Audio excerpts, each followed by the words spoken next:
weak bones, or when bones start losing their calcium.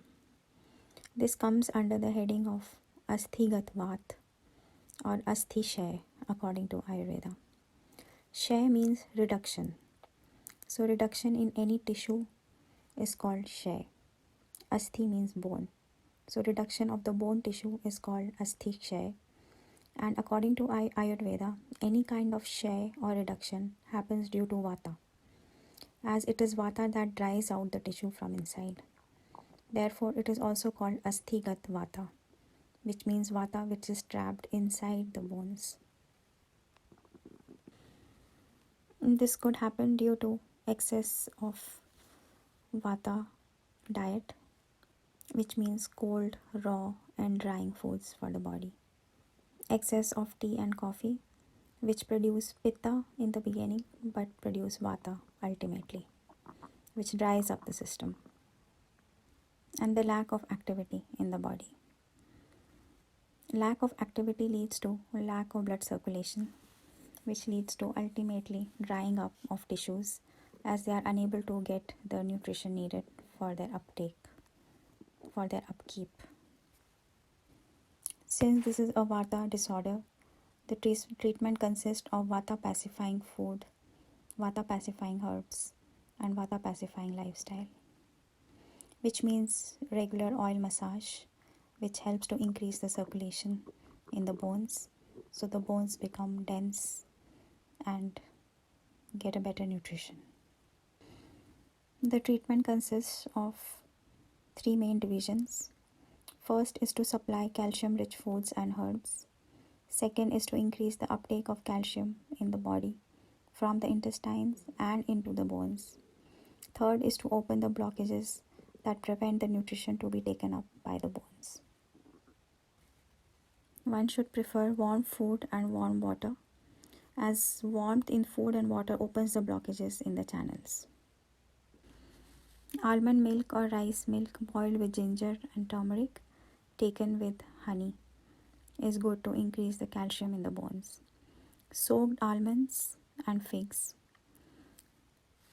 and calcium-rich foods like yogurt and cheese, taken along with warm water or warm tea, provide more calcium to the body.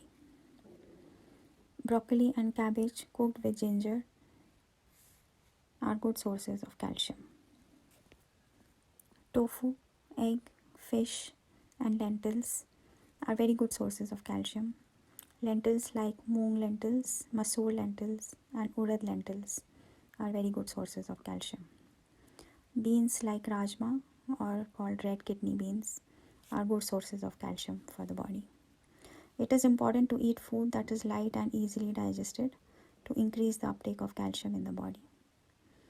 One thing that's really important is also a minimum exposure to sunlight every day for at least 10 to 15 minutes. This helps the body to develop enough vitamin D that helps the calcium uptake. It is important to reduce the products that have caffeine in them, because caffeine increases acids in the body, which ultimately increases Vata in the body.